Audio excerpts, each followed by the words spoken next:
Oke lur, assalamualaikum warahmatullahi wabarakatuh. Welcome back to my channel TKI Japan Official.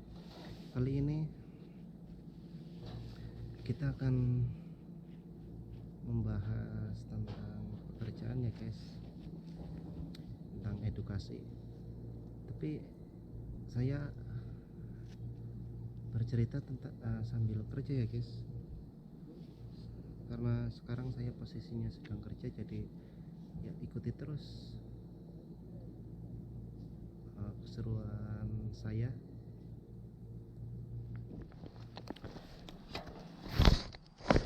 Oke guys, maaf ya guys jika kualitas video saya agak berantakan, karena saya membuat video sambil kerja, jadi nggak terfokus sama kualitas videonya ya guys ya, karena belum terlalu sibuk dan ya masih begini kerjaannya, jadi ya oke lah, kita sharing-sharing tentang masalah pekerjaan aja ya.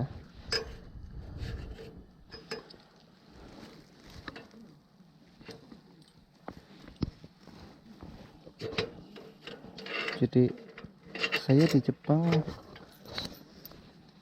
kerjanya kayak gini di PLTS. Pemasangan awalnya ya seperti ini, ngerakit tempat dudukannya.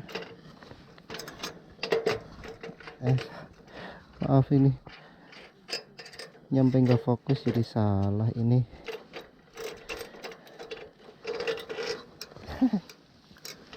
Ini salah, ini masangnya kebalik, harusnya seperti ini.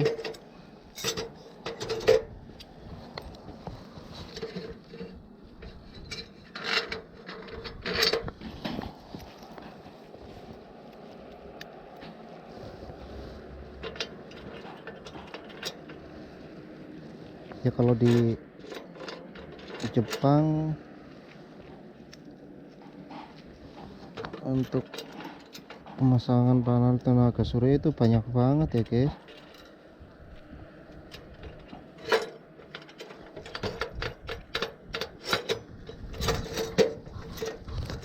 Padahal kalau untuk di Indonesia ya, yang musim curah, musim panasnya tuh banyak banget tuh, penghasil mataharinya lumayan banyak, itu bagus banget untuk bikin PLTS guys. Cuman ya dikarenakan biayanya yang masih relatif mahal ya, jadi nggak semua kalangan bisa memasang PLTS ya guys, untuk per rumah gitu. Kalau di sini mayoritas di Jepang itu ya, hampir semua rumah itu ada PLTS-nya yang di atap. Cuman saya nggak ngerjain yang seperti itu.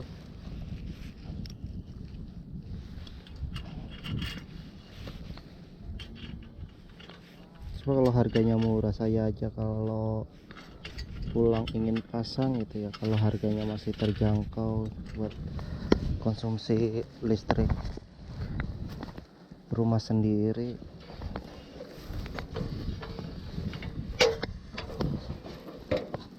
insya Allah kalau ada uang dan bisa membeli PLTS ya, saya insya Allah pasang untuk di rumah.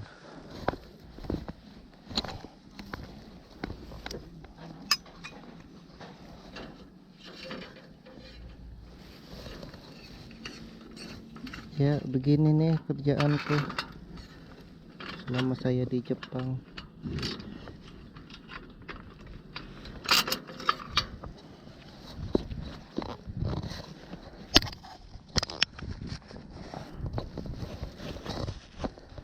Ini posisi saya kerja ada di dekat itu loh guys, apa, sirkuit Motegi, yang sirkuitnya Jepang itu dekat dari sini.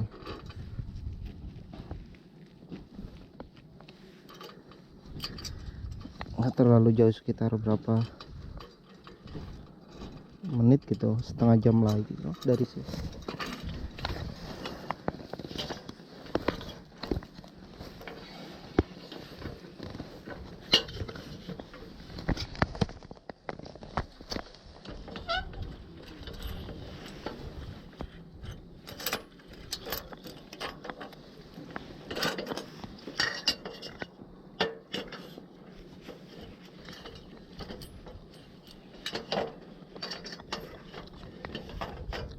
Ini kalau di Jepang nggak seperti yang kalian pikirkan, kerjaannya gampang, bayarannya besar. Itu nggak seperti kenyataan ya guys. Jadi kalau ada yang bilang di Jepang bayarannya sekian gitu, coba suruh nunjukin slip gajinya yang sebenarnya, yang udah dipotong sama apa atau dipotong untuk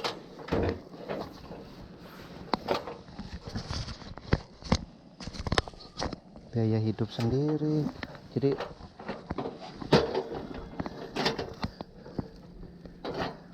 sedangkan saya sendiri, faktanya yang saya alamin nggak nyampe 30, 20 aja terkadang ya, masih berat ya. Intinya ya masih di bawah 20 gitu ya. Itu pun udah banyak kalau bagi saya ya, kayak segitu 20 ya. Perhitungan kasarnya aja gini ya lur, kita dapat 20 itu kotor,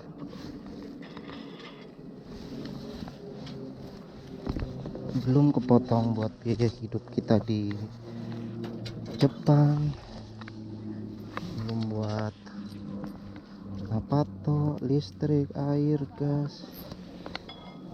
Jadi terkadang kalau yang ada yang bilang gaji di Jepang itu besar sekian juta gitu ya, saya pengen ketawa. Ya silakan bikin konten, tapi yang ibaratnya jujur aja gitu ya, apalagi terkait masalah gaji, bayaran gitu ya.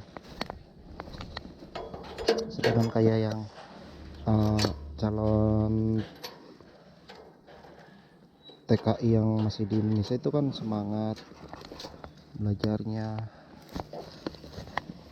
tapi pas sampai ke sini tidak semua sesuai dengan ekspektasi, kan kasihan. Jadi kita ya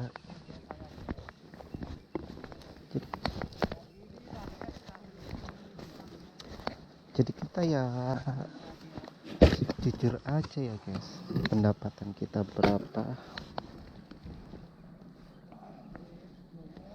satu bulan itu, kalau tanpa lembur itu berapa. Kalau saya sendiri ya itu kalau tanpa lembur itu 17 itu masih kotor ya, belum dipotong apa tuh, belum dipotong biaya hidup.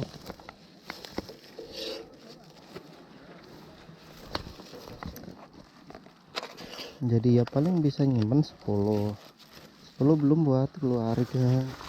Kalau yang bagi yang udah berkeluarga itu masih dibagi lagi, udah beda cerita sama yang masih bujangan ya. Yang masih bujangan mungkin ya masih bisa nabung banyak.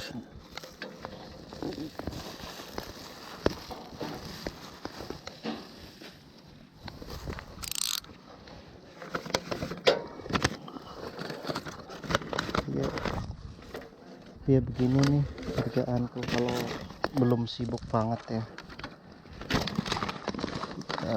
Masang dudukan panel dari awal jadi seperti ini.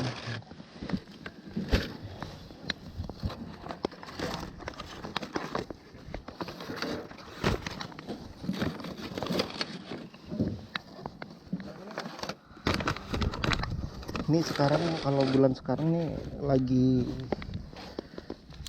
cuacanya lagi enak-enaknya nih buat kerja, nggak terlalu panas, nggak terlalu dingin. Kalau untuk orang Indonesia nih sedang cuaca di sini nih bulan sekarang sampai bulan 5, bulan 6 masih sedang.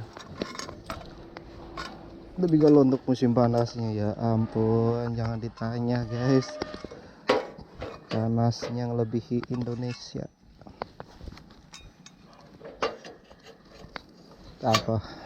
Apalagi musim dinginnya, ngeri. Kalau di sini mau musim dingin, Indonesia nggak ada musim dingin.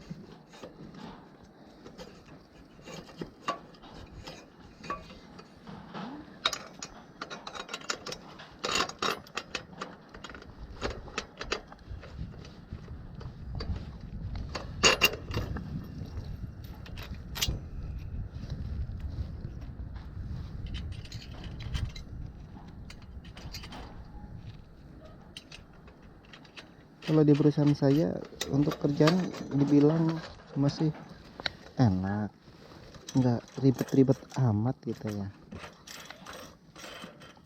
Apalagi cuman ngerjain yang hal kayak gini, paling yang dibutuhkan tenaga fisik lah ya, fisik diutamakan. Jadi kalau untuk berpikir gitu nggak terlalu kepake sih guys. Kayak bahasa kita kerja sama orang Indonesia juga kebanyakan ya,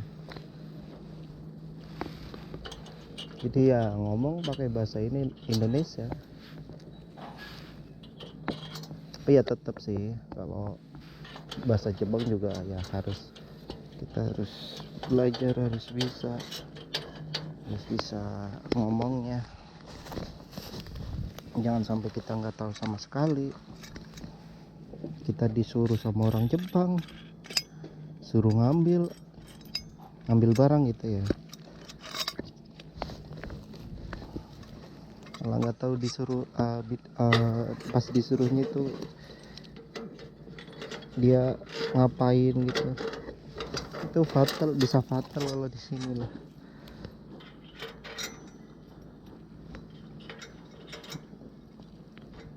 Kan kayak orang Jepang kan kerja cepet, disiplin. Kalau orang sini ya untuk masalah waktu emang disiplin banget ya.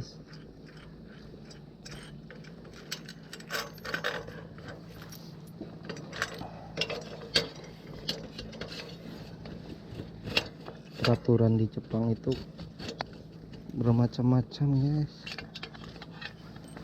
Buang dari hal yang sepele ya guys, dari buang sampah, dari bersosialisasi, terus dari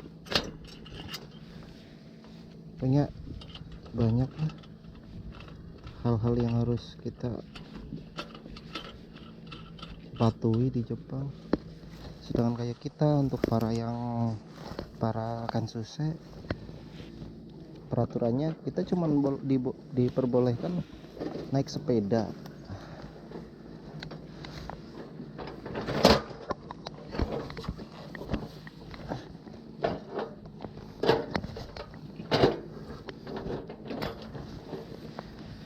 Kalau ya mungkin untuk ya ada sebagian yang boleh pakai mobil atau pakai motor ya, tapi itu nggak berlaku ketika kita baru datang gitu ya. Selama 3 tahun di sini tuh, itu kita nggak boleh setahu saya ya nggak boleh naik kendaraan kecuali sepeda.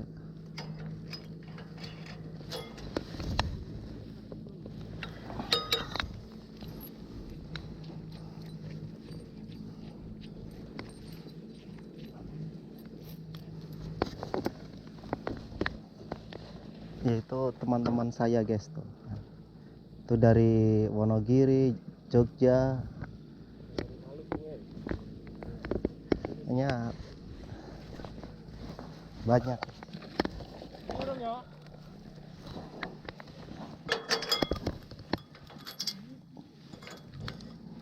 Jadi di Jepang bukannya belajar bahasa Jepang, malah belajar bahasa Indonesia.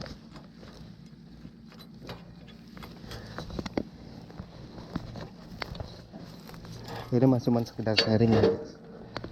Canda, sharing sambil bekerja. Ya usulannya dong untuk teman-teman yang menonton video ini, kasih masukan biar saya tambah semangat buat konten-konten video lainnya.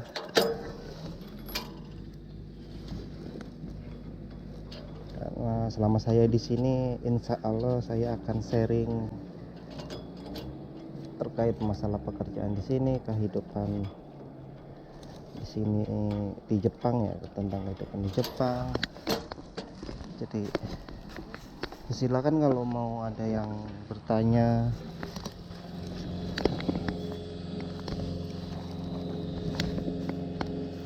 Bertanya aja di kolom komentar ya guys. Jadi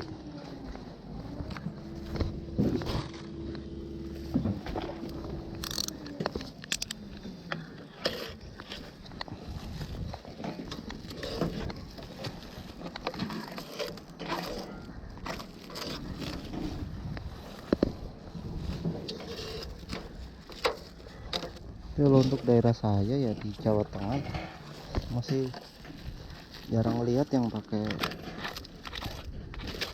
LTS seperti ini.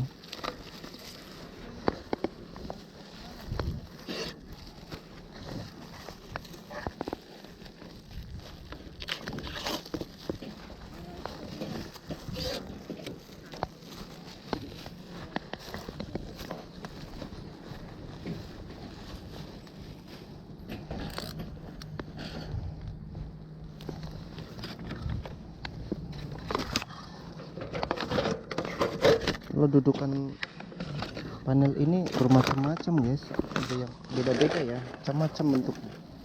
Kalau kali ini nih kita ngerjain